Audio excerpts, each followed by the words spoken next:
दोस्तों अभी जो आप देख रहे हैं वो कोई मूवी का सीन नहीं है, बल्कि ये रियल सीन है पिछले कई दिनों से चल रहे आर्मेनिया और अज़रबैजान के बीच। नागोर्नो काराबाख एक माउंटेनस एंड फॉरेस्टेड एरिया जिसकी पॉपुलेशन करीब 1.5 लाख है, इसको लेकर चल रहे भयंकर कन्फ्लिक्ट की, जो धीरे धीरे एक वॉर में बदलती दिखाई दे रही है।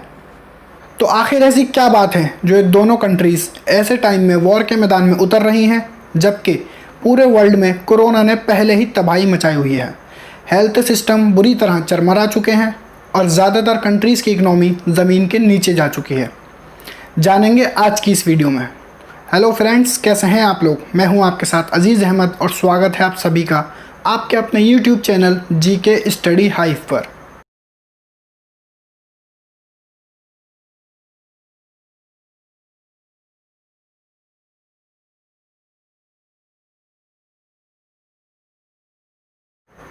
सबसे पहले मैप में देखते हैं कि आखिर ये दोनों कंट्रीज़ है कहाँ, जिससे आपको समझने में आसानी होगी, क्योंकि शायद आप में से ज़्यादातर लोगों को इनके बारे में ना पता हो, और हो सकता है कि आप में से बहुत से लोग तो इनका नाम भी पहली बार सुन रहे हों। अज़रबैजान और आर्मेनिया ये दोनों ही कंट्रीज़ एक दूसरे की नेबर कंट्रीज़ हैं, और ये वो एरिया नागोर्नो काराबाख जिसको लेकर के इन दोनों ही कंट्रीज़ में एक भयंकर कन्फ्लिक्ट चल रहा है, जिसके बीच फंसे हैं करीब 1.5 लाख लोग।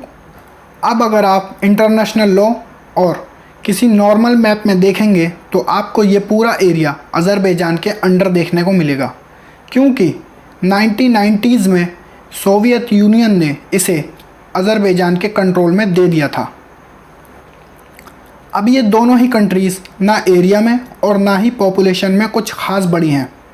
आर्मेनिया की पॉपुलेशन 3 मिलियन के करीब है, जिसमें से majority of people Christian religion से बिलोंग करते हैं। उधर अज़रबैजान की पॉपुलेशन भी सिर्फ 10 मिलियन के करीब ही है। वहीं अज़रबैजान में मेजॉरिटी ऑफ पीपल जो हैं वो मुस्लिम की है। लेकिन ये दोनों ही कंट्रीज़ सेक्युलर हैं। कहने को तो ये दोनों कंट्रीज़ नेबर कंट्रीज़ हैं, लेकिन यहाँ की मीडिया की एक दूसरे के बारे में अगर आप न्यूज़ देखेंगे तो आपको पता चलेगा कि क्या क्या दिखाकर वहाँ के लोगों में एक दूसरे की कंट्रीज़ के ख़िलाफ़ कितनी नफ़रत भरी जा रही है।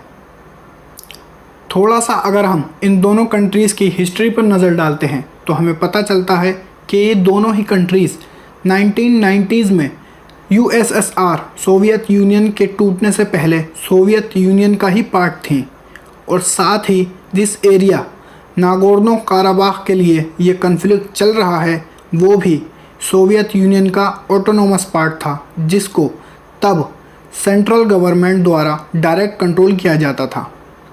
1990s के बाद जब सोवियत यूनियन डिसॉल्व हुआ तब इन्हें आज़ादी मिली, और उस टाइम काराबाख को सोवियत यूनियन ने जाते जाते अज़रबैजान के अंडर देने का फ़ैसला किया। लेकिन काराबाख के एथनिक आर्मेनियन ने इस पर नाराज़गी जताई और वहाँ के लेजिस्लेचर ने आर्मेनिया का पार्ट बनने को कहा, लेकिन ऐसा हुआ नहीं, और इसी वजह से 1991 में वहाँ कन्फ्लिक्ट शुरू हुआ, जो बाद में वॉर में बदल गया और जिसमें 1994 तक हज़ारों लोग मारे गए। काराबाख के कुछ एरिया पर अज़रबैजान और ज़्यादा बड़े एरिया पर आर्मेनियाई सेपरेटिस्ट ने कब्ज़ा कर लिया, और जिन्हें आर्मेनियन गवर्नमेंट का फुल सपोर्ट है। आप इसे ऐसे समझ सकते हैं कि जैसे इंडिया पाकिस्तान के बीच कश्मीर का हाल है, वैसे ही अज़रबैजान और आर्मेनिया के बीच नागोर्नो काराबाख का। और तभी से इस एरिया को लेकर हर कुछ साल बाद यहाँ कन्फ्लिक्ट की न्यूज़ आती रहती है, जिनमें ट्रूप्स के मरने की भी न्यूज़ आती है। लास्ट टाइम 2016 और अब 1994 यानी 26 साल बाद 2020 में एक बार फिर वहाँ जंग के हालात हैं। इस साल जुलाई में हुए कन्फ्लिक्ट में भी ट्रूप्स के मारे जाने की न्यूज़ सामने आई, और जिसके बाद अज़रबैजान आर्मेनिया पर और आर्मेनिया अज़रबैजान पर हमला शुरू करने का इल्ज़ाम लगाता दिखाई दिया। बाकू अज़रबैजान की कैपिटल की तरफ से ये कहा गया कि आर्मेनियाई हमले में अज़ेरिश के मारे जाने और घायल कर उन्हें जवाबी कार्रवाई करने के लिए मजबूर किया गया। वहीं दूसरी तरफ आर्मेनिया ने शांति वाले एरिया पर भारी हमला करने के लिए अज़रबैजान पर आरोप लगाया, और काराबाख की तरफ से ये कन्फर्म किया गया कि इस हमले में बहुत से लोग मारे गए हैं। और इस एरिया में अज़रबैजान ने कॉकासस, जो कि काला सागर और कैस्पियन सागर के बीच का एक एरिया है, वहाँ से टर्की और यूरोप तक गैस और पाइपलाइन बिछाई हुई हैं, और जिनमें से कुछ पाइपलाइन कन्फ्लिक्ट जोन से होकर गुजरती हैं। और दोनों ही कंट्रीज़ में हुई वॉर से इन गैस और ऑयल पाइपलाइन पर ख़तरा मंडरा रहा है। हिस्ट्री में भी अगर हम देखें तो अज़रबैजान को छोड़ आर्मेनिया और टर्की के रिलेशन भी कुछ अच्छे नहीं रहे हैं, और ना ही कोई डिप्लोमेटिक रिलेशन है।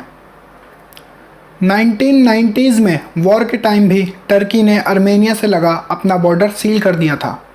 बताया जाता है कि टर्की और आर्मेनिया के बीच की नफ़रत की वजह 1915 में आर्मेनिया में हुए जेनोसाइड को अंकारा की तरफ से नकारा जाना था, जिसमें ऑटोमन्स द्वारा करीब 1.5 मिलियन आर्मेनियन को मारा गया था, और जिसको टर्की और अज़रबैजान दोनों ही डिनाई करते हैं।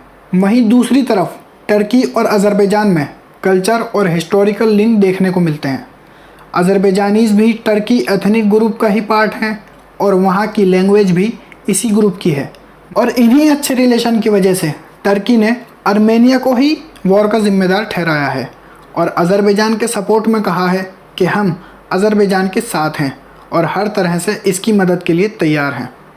ख़बर यह भी है कि टर्की अज़रबैजान के लिए आर्मी भी तैयार कर रहा है, और शायद यही वजह है, और यही सब देखकर आर्मेनिया के फॉरेनर मिनिस्टर ने कहा है कि ये सब प्री प्लान है, और अज़रबैजान टर्की की मदद से डिस्प्यूट एरिया को ऑक्यूपाई करना चाहता है।